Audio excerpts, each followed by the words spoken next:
요한복음 19장 28절부터 42절 말씀 보겠습니다.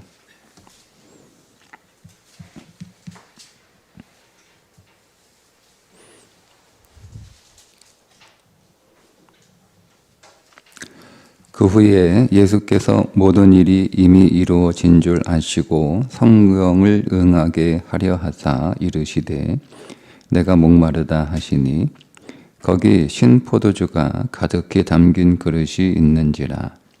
사람들이 신 포도주를 적신 해면을 우슬초에 메어 예수의 입에 대니 예수께서 신 포도주를 받으신 후에 이르시되 다 이루었다 하시고 머리를 숙이니 영원히 떠나 가시니라. 이날은 준비일이라. 유대인들은 그 안식일이 큰 날이므로 그 안식일에 시체들을 십자가에 두지 아니하려 하여 빌라도에게 그들의 다리를 꺾고 시체를 치워달라 하니 군인들이 가서 예수와 함께 못 박힌 첫째 사람과 또 그 다른 사람의 다리를 꺾고 예수께 이르러서는 이미 죽으신 것을 보고 다리를 꺾지 아니하고 그중 한 군인이 창으로 옆구리를 찌르니 곧 피와 물이 나오더라. 이를 본 자가 증언하였으니 그 증언이 참이라. 그가 자기의 말하는 것이 참인 줄 알고 너희로 믿게 하려 함이니라. 이 일이 일어난 것은 그 뼈가 하나도 꺾이지 아니하리라. 한 성경을 응하게 하려 함이라. 또 다른 성경에 그들이 그 찌른 자를 보리라 하였느니라. 아리마대 사람 요셉은 예수의 제자이나 유대인이 두려워 그것을 숨기더니 이 일 후에 빌라도에게 예수의 시체를 가져가기를 구하매 빌라도가 허락하는지라. 이에 가서 예수의 시체를 가져가니라. 일찍이 예수께 밤에 찾아왔던 니고데모도 모량과 침향 섞은 것을 100리트라쯤 가지고 온지라. 이에 예수의 시체를 가져다가 유대인의 장례법대로 그 향품과 함께 세마포로 쌌더라. 예수께서 십자가에 못 박히신 곳에 동산이 있고 동산 안에 아직 사람을 장사한 일이 없는 새 무덤이 있는지라. 이날은 유대인의 준비일이요 또 무덤이 가까운 고로 예수를 거기에 두니라. 아멘. 예수님의 십자가의 죽으심과 그 장사에 관한 요한의 기록인데요. 요한이 십자가의 고난을 당하시는 그 이전부터 계속 요한은 그렇게 쓰고 있지만 요한이 요한복음을 계속 기록하면서 계속 그가 요한복음을 읽고 있는 독자들에게 계속 전하고 싶었던 메시지 가운데 아주 중요한 메시지가 뭐냐면 예수가 유월절에 어린 양으로 오셨다라고 하는 사실. 예수님의 십자가의 죽으심은 그저 어떤 로마의 정치적인 범죄자로 죽으신 것도 아니고 또 유대인들의 어떤 종교적인 갈등의 어떤 희생양으로 죽은 것도 아니고 온 인류의 구속을 위한 유월절 어린 양으로 죽으셨다라고 하는 것을 계속 강조합니다. 그리고 그 예수 그리스도는 유월절 어린 양일 뿐만 아니라 진정한 왕이었다. 진정한 왕으로 오셔서 왕으로 죽으신 것이다 라는 것을 계속 강조하고 있고 오늘 예수님의 마지막 죽으시는 장면과 또 그분을 장사 지내는 부분을 기록함에 있어서도 요한은 다른 공간복음과는 조금 다르게 공간복음에 있었던 내용들을 거의 다 생략을 이렇게 하고 자기가 전하고 메시지 중점적으로 기록하는 것을 볼 수가 있습니다. 근데 그 이유가 뭐냐면 요한복음이 이제 쓰여졌던 시대가 1세기 말이잖아요. 그러니까 박해가 본격적으로 시작되던 때입니다.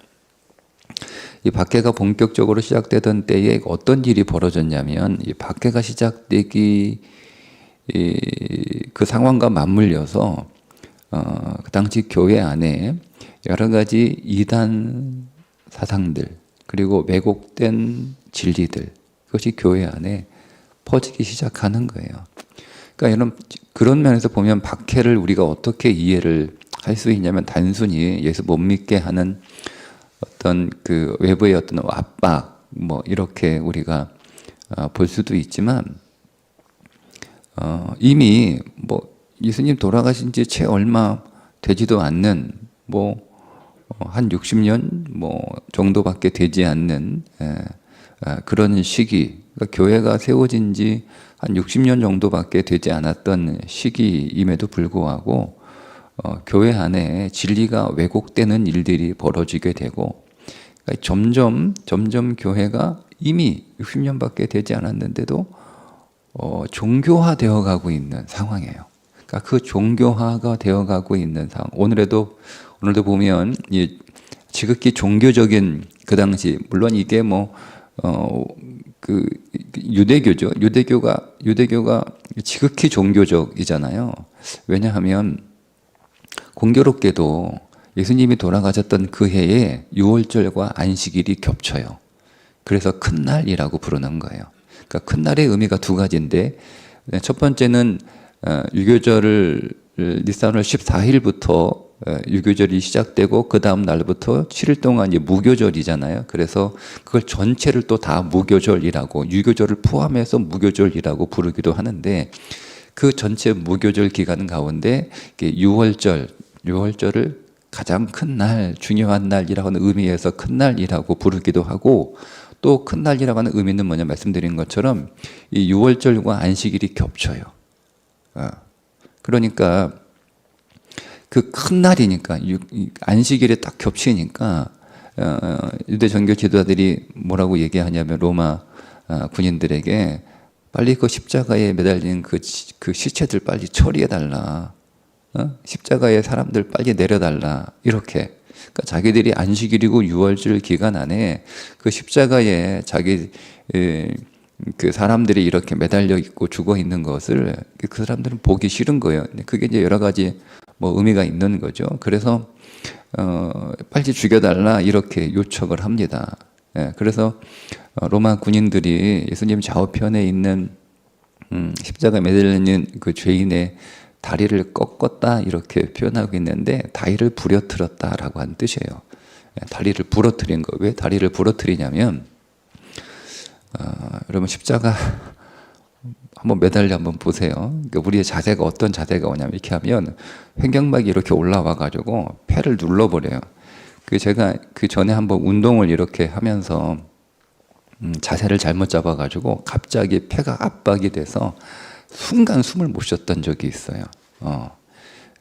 그거보단 더 심한 거죠. 그러니까 계속 이렇게 팔은 이렇게 올라와 있고 앞에서 사람은 폐는 이렇게 누르고 그러면 숨을 쉬려고 하잖아요, 그죠? 근데 이제 다리가 이렇게 받침대가 있어서 다리를 딱 이렇게 디디고 겨우겨우 숨을 쉬는 거예요. 그래서 십자가에 매달리면서 뭐 바로 죽는 사람도 있지만 길게 살아있는 사람은 2, 3일 정도까지 살아 있어요. 겨우 버티고 있는 거죠. 그 상태에서 그 다리를 지지하고 있는 몸을 이렇게 숨을 쉴 정도로 이렇게 다리를 지지하고 이렇게 하고 있는 상태에서 그 다리를 확 부러뜨리면 몸이 축 늘어지면서 숨을 못 쉬는 거예요. 그래서 죽는 거예요. 그래서 죽는 거예요. 그런데 이제 보통 말씀드린 것처럼 보통 2, 3일까지 살아있는 경우가 있단 말이에요. 그런데 유대인들은 그게 보기 싫은 거예요. 그래서 그냥 다리를 부러뜨려 가지고 빨리 죽여버려라 이렇게 하는 거죠. 그렇게 요청하는 거예요. 그러니까 여러분 얼마나 잔인합니까? 그렇게 했던 이유가 뭐냐면 안식이래요. 큰 날이 있으니까.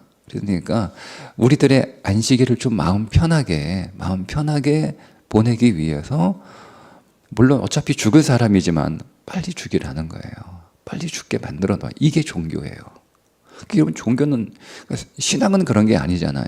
그러니까 이미 그 유대의 신앙이 이미 철저하게 완전히 그 종교가 되어버린 완전히 이렇게 되어버린 상태예요. 근데 여러분 요한이 이거를 이렇게 쓰고 있냐면 지금 초대교회도 초기 교회로 가면서 초대교회하고 초기교회가 좀 달라요.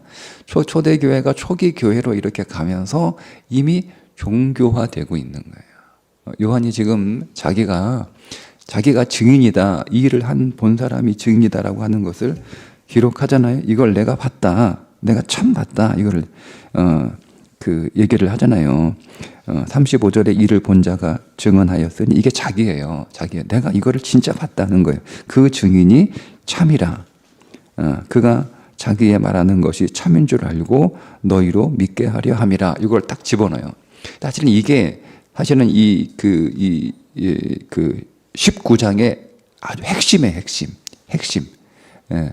이거를 중심으로 앞뒤로 교차대고라고 그래서 이렇게 앞뒤로 비슷한 그 문장을 구성을 놨거든요. 이걸 딱 중심으로. 그러니까 요한이 정말 하고 싶은 말이면 예수님이 진짜 십자가에서 죽은 걸 내가 봤다는 거예요. 이거는 사실이라는 거예요. 내가 예수님이 진짜 십자가에 죽으셨다는 걸 너희로 믿게 하려고 지금 내가 이거를 쓰고 있다는 거예요. 이게 무슨 얘기예요? 예수님이 안 죽었다는 얘기가 돌기 시작하는 거예요. 예수님이 기절하신 거야. 다리 안 부러뜨렸잖아. 다리 안 부러졌잖아. 그러니까 요한은 내가 봤다. 예수님이 죽으신 걸 내가 목격했다. 그분은 분명히 돌아가셨다. 진짜 죽으셨다. 그분이 다리가 부러지지 않은, 그러니까 다리가 부러지지 않으니까 살아있을 수 있다라고 생각을 하는 거예요. 십자가형을 잘 이해하고 있는 사람들의 입장에서는 다리가 부러지면 반드시 죽거든요. 완전히 죽이려고 다리를 부러뜨리는 거니까. 근데 예수님은 다리가 안 부러졌어. 근데 예수님이 기절한 걸 로마 군인들이 그걸 죽은 줄 알고 다리를 안 부러뜨린 거야. 사실은 살아있었던 거야. 이렇게. 예, 이런 이야기든지 아니면 뭐 가연설이라든지 예수님이 실제로는 거기에 달리지 않았다라고 하는 그런 이단적인 사상들이 막 이렇게 퍼지기 시작하고, 그 다음에 교회가 종교화되고 있었던 거, 이미 종교화되고 있으니까 요한이 그 이야기를 쓰는 거예요. 그러니까 그렇게 교회의 엉뚱한 진리가 왜곡되고 교회가 종교화되고 있었을 때에 박해가 가해지는 거예요. 여러분 잘 보셔야 되는 거예요. 박해는 그런 의미에서 진짜와 가짜를 가리는, 옥석을 가리는 일이라고 보는 거예요. 그 기능도 있는 거예요. 그러니까 마치 우리가 코로나 3년을 보내면서 옥석이 가려지는 것과 같은 거예요. 그러니까 완전히 가려지지는 않았어요. 제가 볼 때는 완전히 가려지지 않았어요. 약하게 지나간 것 같아요. 약하게. 예, 조금 힘들어도, 조금 괴로워도, 제가 코로나 처음 시작할 때 뭐 제가 했던 얘기예요. 이 시간을 통해서 하나님은 한국교회를 더 강하게 만들 것이다. 교회는 작아지겠지만, 숫자는 줄어들겠지만 한국교회는 훨씬 더 강해질 것이다 라고 제가 했거든요. 근데 막상 그 과정을 겪으니까 그렇게 말했던 저도 힘들어요. 이거 빨리 끝내야 되는데, 이렇게 하는 마음인데, 끝나고 나니까, 그러니까 이건 전적으로 개인적인 판단인데, 좀 너무 약한 게 아니었는가. 조금 약한 게 아닌가. 그러니까 어쩌면 여러분 이것이 우리들에게 하나님의 예고일 수 있어요. 진짜 시대가 오는 거죠. 진짜 박해. 근데 그 박해가 여러분 뭐 잡혀가고 뭐 이런 게 박해가, 지금 삶 전체가 사실은 박해 아닙니까? 우리가 예수 그리스도를 믿음으로 온전하게 고백할 수 없는 우리의 삶의 지금 상황이 그렇게 쫙 이렇게 만들어지고 있잖아요. 그 가운데서 우리가 정말 우리의 믿음의 선배들처럼 정말 그렇게 신앙을 붙들고 오직 예수 이름에 의지하며 그 신앙의 전부인 듯 그렇게 살아가는 그 사람들을 우리가 찾아보기가 어렵잖아요. 저 자신도 마찬가지고요. 우리 선배님들이 목회하셨던 그 마음과 그 심정으로 지금 제가 목회하고 있느냐? 아니요, 절대 아니거든요. 그러니까 근데 그걸 알면서도 막 그렇게 그런 선배들의 그 신앙의 열정과 목회의 열정과 그 충성스러운 그 삶을 막 이렇게 회복하려고 해도 이게 안 되는 거예요. 어려워요. 장애가 딱 있어요. 그게 두려움이죠. 두려움이에요. 그러니까 이게 쉽지 않다라고 하는 거죠. 그런 불구하고 오늘 하나님은 오늘 우리의 신앙에 정말 그리스도를 그러니까 그 요한은 정말 그 초기 교회 성도들에게 정말 예수 그리스도를 소개하고 예수 그리스도를 만나게 하고 예수 그리스도를 경험하게 하려고 요한복음을 쓴 거예요. 그러니까 굳이 다른 공간 복음이 있음에도 불구하고 예수님에 관한 이야기를 쓸 필요가 없거든요. 그러니까 그거 읽으면 되는 건데. 그러니까 요한은 좀 다르게 쓰고 싶었던 거죠. 그 메시지가 정말 예수 그리스도를 알기를, 정말 예수 그리스도가 누구인지. 그래서 오늘 예수 그리스도가 십자가에 죽으시면서 그분은 유월절 어린 양으로 죽으신 거다. 왜 다리가 꺾이지 않았냐? 기절했기 때문에 죽은 줄 알고 그래서 안 꺾은 게 아니고 성경의 민수기에 정확하게 어린 양은 다리를 꺾지 않고 통째로 먹으라고 말씀하고 있기 때문에 그 말씀을 응하게 하라고 요한이 잘 쓰는 표현이 있어요. 잘 보세요. 말씀을 응하게 하려고. 이게 계속 반복돼요. 계속 그 앞에서부터 이는 말씀을 응하게 하려고, 이는 말씀을 응하게 하려고, 이는 말씀을 응하게 하려고 계속. 그러니까 여러분 예수 그리스도는 오늘 말씀에 보면 두 가지, 이 땅에서 두 가지 하시는데 하나는 하나님의 말씀에 순종하고 그 말씀을 이루어 드리는 그 말씀의 뜻을 성취하는 일을 하셨다라고 하는 거예요. 그게 말씀을 응하게 하시려고 하는 말씀의 의미예요. 또 하나는 뭐냐면 이 일 후에 모든 것이 이미 이루어진 줄 아시고 이 일 후에 이 일이 뭐예요? 예수님의 마지막 공생의 사역이 뭐였습니까? 바로 앞에 있는 구절이죠. 요한에게 어머니를 맡기는 거예요. 그게 예수님의 마지막 공생의 사역이었어요. 그 사역을 마지막으로 예수님의 공생의 사역이 다 끝나요. 이걸 다 마치고 이미 다 이루어졌다. 이미 다 이루어졌다라고 하는 것. 뭐예요? 예수님이 마지막에 이렇게 말씀하시죠. 다 이루었다. 30절에 다 이루었다. 그러니까 예수 그리스도를 통하여 하나님이 하시고자 하는 그 모든 일을 다 성취했다는 거예요. 즉 내가 하나님이 내게 주신 사명을 내가 다 끝냈다. 나를 통하여 하나님이 하나님의 일을 다 하셨다. 이게 예수님의 요한이 보여주는 두 가지. 그러니까 진짜 승리는 뭐냐? 여러분 유대 지성교 지도자들은 예수가 죽음으로 인해서 자기들이 이겼다고 생각을 하는 거예요. 드디어 우리가 소원 성취했다. 이제 드디어 속 시원하다. 이제 오늘 우리의 골칫거리가 끝났다. 드디어 오늘 우리의 문제가 다 해결됐다. 이제는 막 머리가 개운하다. 이렇게 우리가 이겼다. 계속 그들은 3년 동안 예수하고 싸웠어요. 3년 동안 계속 싸웠잖아요. 계속 싸워서 결국 자기들이 이겼다라고 생각하는 거예요. 근데 진짜 누가 이겼어요? 예수 그리스도가 승리하신 거예요. 왜 승리하셨죠? 그분은 하나님의 말씀에 순종하고 그 말씀을 성취하시고 하나님의 뜻을 성취했기 때문에 승리한 거예요. 그럼 여러분 어떤 삶이 가장 성공하는 삶이냐, 어떤 삶이 승리하는 삶이냐를 보여주는 거죠. 우리가 정말 이 땅에서 성공하고 승리하는 삶은 예수님이 오늘 우리에게 보여주신 것처럼 말씀에 순종하고 그분의 뜻을 이루는, 즉 그분이 오늘 우리에게 주신 사명, 하나님의 나의 삶을 통하여 하나님이 하시고자 하는 일, 그러니까 우리는 우리의 비전으로 사는 게 아니라 하나님의 비전으로 사는 거예요. 그걸 사명이라고 불러요. 하나님이 나를 이 땅에서 부르셨을 때, 택하셨을 때 그분은 어떤 그 일을 계획하고 계시고 그 일을 성취하기를 원하신단 말이에요. 그러니까 단순히 오늘 우리는 그 종교예요. 내가 이 땅에서 예수 믿어 잘 되고 잘 사는 것, 뭐 여러 가지 가난에서 내가 해방되고 여러 가지 고난에서 해방되고 여러 가지 문제에서 내가 벗어나는 거. 그래서 좀 이 땅을 우리가 그동안 막 이렇게 시달리면서 살았는데 좀 편안하게 살아가는 거. 그게 우리의 정말 우리가 계속 싸워야 되는 욕망이죠. 계속. 저는 계속 그거하고 싸웁니다. 제가 이렇게 말씀드린다고 해서 저는 여기서 벗어나냐? 그렇잖아요. 저는 아마 죽을 때까지 이렇게 싸울 것 같아요. 좀 더 편하게 살고 싶고, 좀 더 잘 살고 싶고, 좀 더 모든 삶의 어떤 여건들이 좀 더 순조로워지고, 평탄하고, 계속 그거를 원해요. 한쪽에서는 계속 그거를 원해요.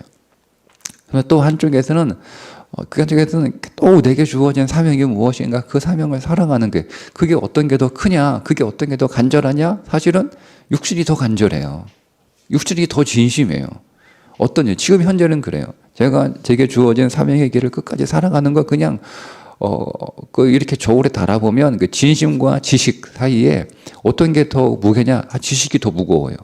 그냥 지식으로 그렇게 하는 거예요. 제가 성경을 읽고 깨닫고 이해해서 이렇게 살아야 되는구나라고 제가 그냥 깨달은 거예요. 그 깨달음. 근데 아직 마음은 그 지식을 따라가지 않아요. 제 마음은 어떤 거냐면 그냥 좀 더 편하게 살고 싶은 거예요. 저도 하나도 세상 사람은 그렇게 좀 살고 싶은 거예요. 편안하게. 이거는 우리가 계속 싸워야 되는 투쟁이에요. 그래도 불구하고 하나님은 오늘 우리의 삶을 통하여 이루고자 하시는 그분의 뜻이 있단 말이에요. 그것을 이루어 드리는 것, 그게 성공이고 그게 승리하는 삶이라는 것을 보여주시는 거죠.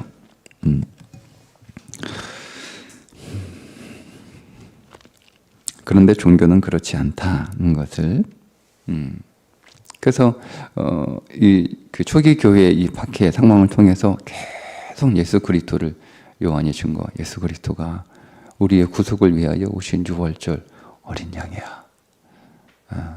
그분은 어린 양이실 뿐만 아니라 그럼 보세요. 하나님이 이 땅에 유월절 어린 양으로 오셔서 우리의 제물이 되어 주심으로 단 한 번의 제사로 우리가 드릴 모든 제사가 다 끝났다는 거예요. 여러분 이거는 그냥 진리를 가만히 묵상하고 있으면 그거를 내가 다 이해할 수 없지만 정말 어마어마한 것 같아요. 어마한 것 같아요. 그냥 어마한 것 같아요. 근데 그거를 내가 잘 모르는 거예요. 그게 이제 답답한 거죠. 그러니까 이 어마어마한 걸 한 것 같은데 그걸 내가 다 모르니까 내 삶을 그 진리에 집중할 수 없으니까 한편으로는 아쉽고 한편은 두려운 거예요. 왜요? 시간이 낭비되고 있잖아요. 이걸 내가 진리를 알면 내가 내 시간을 내 인생을 낭비하지 않을 텐데 내가 여기에 더 쏟아부을 수 있는데 이걸 내가 모르니까 못 쓰고 있는 거예요. 그래서 그래요. 오늘 어쨌든 하나님이 유월절 어린 양으로 이 땅에 오셔서 십자가의 유월절 어린 양 제물로 죽으심으로 말미암아 그 한 번의 제사로 그 한 번의 제사가 이제 완전한 제사, 완벽한 제사, 더 이상 제사가 필요 없는 제사. 그것도 대제사장으로 드려지는 제사. 제가 앞에 있는 말씀 시간 때문에 그냥 생략하고 지나갔지만 예수님의 옷을 설명을 해서요. 예수님의 옷, 겉옷, 예수님의 겉옷 4개를 4명의 봉사가 나누고 속옷은 통으로 찢을 수가 없어서 그거를 제비를 뽑아 나눴다라고 하는 거예요. 예수님이 다 주셨어요. 그분은 죽으시면서 다 주신 거예요. 옷은 신분과 성품을 말하는 거예요. 그러니까 예수님의 신분을 다 주셨어요. 누구에게 준 거예요? 자기를 죽인 자들에게 예수님의 신분을 주신 거예요. 그 왕의 신분을. 놀라운 거 아닙니까? 근데 그분의 속옷은 통으로 짰다는 바느질을 하지 않았다는 뜻이에요. 근데 이 통으로 된 속옷은 누가 입는 거냐면 제사장들이 입는 거예요. 그러니까 예수님은 대제사장으로 오셔서 그분은 대제사장이시면서 동시에 제물이 되셔서 십자가에 죽으셨다는 거죠. 그러니까 우리는 더 이상 제사장이 필요가 없고 제사가 필요 없는 거예요. 이 엄청난 진리를 이게 분명히 이 안에 엄청난 일이 담겨져 있는데 아직 잘 모를 뿐이죠. 근데 그분은 제물일 뿐만 아니라 오늘 왕으로 죽으셨다는 거예요. 그래서 그 예수님이 장사를 지내는 그 장사의 장면을 굉장히 길게 처리합니다. 다른 복음서는 딱 몇 줄로 끝내요. 근데 이 요한은 아주 자세하게 아리마대 요셉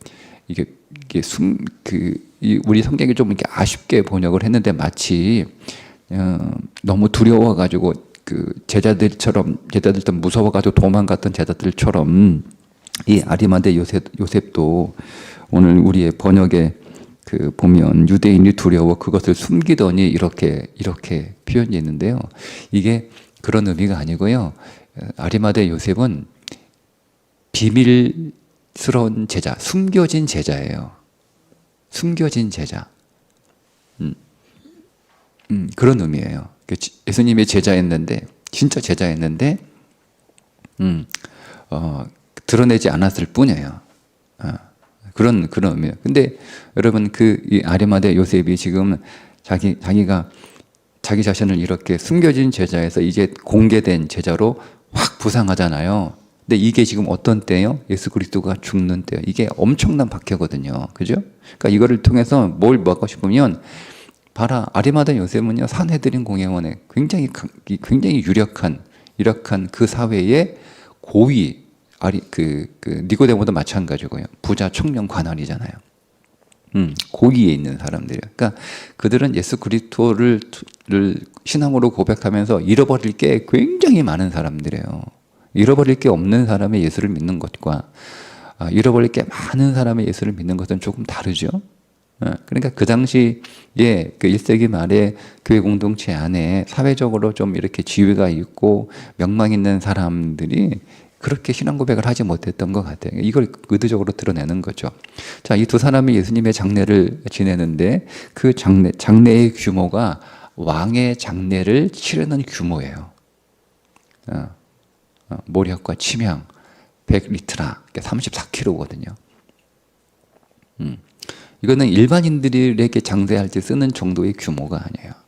그러니까 이걸 통해서 예수 그리스도는 왕으로 오셨고 왕으로 죽으셨다라고 하는 것을 계속 그 만왕의 왕, 우리가 찬양 드리는 만왕의 왕이신 예수 그리스도가 우리를 위하여 죽으시러. 그러니까 왕의 의미가 무엇일까? 여기도 굉장히 많은 의미가 있는 것 같은데 그냥 저는 어제 묵상하면서 그냥 하나밖에 못 건졌는데 그분은 왕으로 죽으셨다 할 때 그 왕은 대표로 죽으신 거예요. 왕은 대표잖아요. 여러분 전쟁에서 왕만 잡으면 전쟁 이기는 거잖아요. 그죠? 왕만 죽이면 전쟁 이기는 거잖아요. 그러니까 왕은 나라예요, 나라. 왕은 한 사람이 아니라 지위나 직책이 아니라 왕은 나라의 나라. 그러니까 예수 그리스도가 우리의 왕으로 오셨다라고 하는 것의 의미는 우리를 다스리고 통치하시는 그런 왕으로 오셨다라고 하는 진정한 우리를 다스리고 우리를 통치하시는 우리는 이제 그분의 백성으로 그분의 지도와 그분의 통치를 순종해야 된다는 삶을 말하기도 하지만 그분은 온 인류의 왕으로 즉 모든 사람의 대표로 십자가에서 죽으신 거예요. 한 사람의 죽으신 게 아니라 그분은 그러니까 그분이 죽을 때 그가 택한 그의 나라의 모든 백성을 그리스도가 다 품고 다 그 안에 넣으시고 십자가에 죽으심으로 우리도 주님과 함께 십자가에서 죽었다는 거죠. 그러니까 우리 안에는 모든 죄로 인하여 가져오는 것들이 다 끝난 거예요. 죄도 끝나고 사망도 끝나고 세상도 끝나고 우리의 육신도 끝나고 우리의 육신의 욕망도 끝나고 다 끝나. 거기서 다 죽은 거예요. 다 죽은 거예요. 그러니까 우리가 그 예수 그리스도로 인하여 승리하는 삶을 살아가 끝까지 견디고 이겨내라는 거예요. 그 고난 가운데서 그 박해 가운데서 진짜가 되라는 거. 진짜가 종교인으로 살지 말고 박해를 통해서 이제 종교인들은 다 떠날 것이다. 진짜 예수 그리스도를 아는 자들만 남아있게 될 거라는 거예요. 그럼 그래요. 맞습니다. 계속 교회의 위기를 말하고 계속 교회의 위기 점점 강도가 심해지고 이게 데이터로 지금 나오고 있어요. 데이터로. 그 데이터는 여러분 과학이기 때문에 정확한 거예요. 그러니까 단순히 인구가 줄어들고 뭐 교회 숫자가 줄어들고 뭐 이런 정도의 의미가 아니가요. 거기에서 그러면 우리는 어떻게 하면 더 사람들을 많이 늘릴까? 더 많이 할까? 이것도 우리에게 굉장히 중요한 이슈가 또 과제가 되지만 정말 중요한 건 어떻게 지금 있는 사람들이 진짜가 될까예요. 진짜가 될까예요. 진짜가 될까요? 진짜만 있으면 돼요. 여러분 우리 한국교회 선교 초기 1800년 후반, 1900년 후반 1919년 이전의 한국교회예요. 1919년 이후의 한국교회는 완전히 달라져요. 1919년 이전의 한국교회 교인이 몇 명이나 됐겠어요? 몇 명이나 됐겠어요? 한국교회 몇 명 되지도 않았어요. 근데 그 사람들이 그 당시 조선을 움직였어요. 완전히 바꿔놨어요. 그게 신앙의 힘이에요. 그러니까 숫자는 중요하지 않아요. 진짜가 몇 명이느냐, 진짜가 몇 명. 진짜만 있으면 되는 거예요. 정말 예수 그리스도를 하나님으로 아는 자, 정말 예수 그리스도를 생명으로 아는 자, 정말 예수 그리스도를 능력으로 아는 자, 정말 예수 그리스도를 구원으로 믿는 자, 진짜 믿는 자.